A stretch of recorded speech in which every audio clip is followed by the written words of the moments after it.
नया आधार कार्ड बनवाना हो या आधार कार्ड में किसी प्रकार का संशोधन, इन समस्त कार्यों के लिए चले आइए आधार सुविधा केंद्र, लाल चौकी, महिला बाल विकास केंद्र, पुराने डी ऑफिस के पीछे, खंडवा।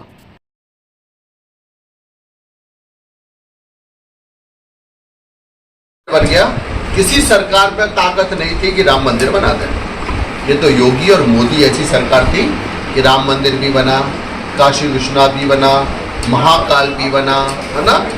अब हम लोग कहाँ जा रहे हैं? मथुरा की बारी है, ये पक्का समझ लेना। मुझे तो कुछ जो हिंदू हल्के से अभी भटके हैं और जो राम और कृष्ण के थोड़े से विरोधी हुए हैं, मेरे हिंदू भाइयों, उनको जाके समझाया जाए, है ना। हम लोगों का किस जन्मभूमि के लिए एकता की ताकत को दिखाते हुए एक साथ होना था। मैं आपको फिर बता दूं, इस जन्मभूमि में अभी आप हाई कोर्ट ने उनका विपक्षों का एक ख़त्म किया है, मांग थी, और हम लोग जीतने के उस पर हैं। और 100% राम जन्मभूमि बनी है, उतना ही सुंदर किस जन्मभूमि भी बनेगी। चुनौतीपूर्ण है, आप सही कह रहे हैं। देखिए, आजकल अधूरा ज्ञान जीवन को रुलाता है ना। नादान की दोस्ती जी का जंजाल होता है ना। अब आपको ज्ञान तो पूरा लिया नहीं, 6-6 महीने में घरों में कथा पढ़ लेते हैं, गुरु किया नहीं, और बड़े बड़े व्यास बन के आप लोग बैठ जाते हैं, और व्यास बन के जो चाहे सो कहते हैं। उसका ये परिणाम है कि युवा, आज का युवा हमारी सनातनी संस्कृति से और हमारे ईश्वर से, मठ मंदिरों से दूर होता जा रहा है। इसी का तो कारण है। बड़ा बड़ा महल, है ना, लग्जरी जिंदगी, लग्जरी गाड़ियों में घूम रहे हैं। मेरे प्यारों, मैं फिर कह रहा हूँ, पहले आप पूरा ज्ञान प्राप्त करें, कम से कम अच्छी बातें ना करें मंच से बैठ के, तो बुरी बातें ना करें।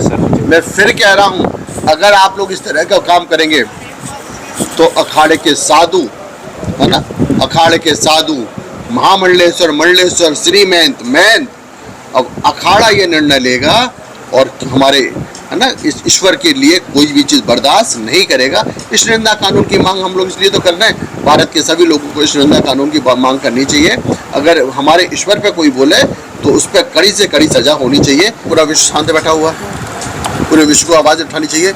विश्व तो विश्व, भारत का अभी तो हिंदुओं ने आवाज़ नहीं उठाई। सरकार को, बांग्लादेश को, पूरे विश्व को बताते कि भारत के हिंदुओं पे अगर अत्याचार हो रहा है, विश्व के हिंदुओं पे अत्याचार हो रहा है, तो हम पूरा विश्व का हिंदू एक है, ये अत्याचार नहीं सहेंगे। मैं संपूर्ण भारत के विश्व के हिंदुओं को एक करने के लिए, हिंदू जातिवादी में ना बटे, हिंदू एक हो जाए। हिंदू जातियों में बट गया है, इसलिए हिंदू सिमट गया है। मेरा भारत का हिंदू बड़ा सीधा साधा है, कुछ राजनीतियों के चक्कर में आ गया है। तो हम लोग, हमारी जाति एक ही है कि मैं हिंदू हूँ, भारत का रहने वाला हूँ, राम कृष्ण की भूमि का हूँ। भारत में वही रहेगा जो वंदे मातरम कहेगा। जय श्री राम की भूमि में हम लोग जिस राजा के पास रहते हैं उसकी जय बोलते हैं, नहीं बोलते हैं? दूसरे की कैसे बोल देंगे? नहीं बोल सकते। इसी उद्देश्य से निकला हूँ, हमारे भारत का युवा नशा मुक्त हो और भारत में एक भी वृद्धा आश्रम ना हो। आगे कुछ युवा भटके हुए, एक तो वैलेंटाइन डे बनाते हैं, मदर डे बनाते हैं, फादर डे बनाते हैं। आपको मालूम है मदर डे, फादर डे कहाँ बनाया जाता है? विदेशों में, जिसको टाइम नहीं है, जो माता पिता उस होम में रहते हैं, वहाँ पर एक दिन बच्चा जाता है, केक ले जाता है, बाप के संग काटता है, माँ के संग काटता है, केक खिलाता है और सीधा घर चलाता है, तो वो मदर डे, फादर डे बनता है ना। यही है भारत की संस्कृति, माँ की संस्कृति है।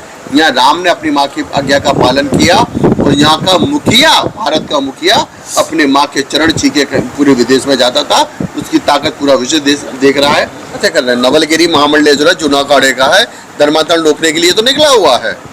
निकला है कि नहीं निकला है? अब क्या आपको क्या मालूम? संतों का दर्द, संत ये देखने के लिए पैदा नहीं हुआ कि रात के 12 बजे बेटी सड़क पर शराब पी के निकले। संत ये देखने के लिए पैदा नहीं हुआ कि भारत के माता पिता वृद्धाश्रम में चले जाएं। संत ये देखने के लिए पैदा नहीं हुआ कि हिंदू धर्मांतरण कर ले। लेकिन मेरे प्यारों, कमियां तुम लोगों में नहीं है क्या?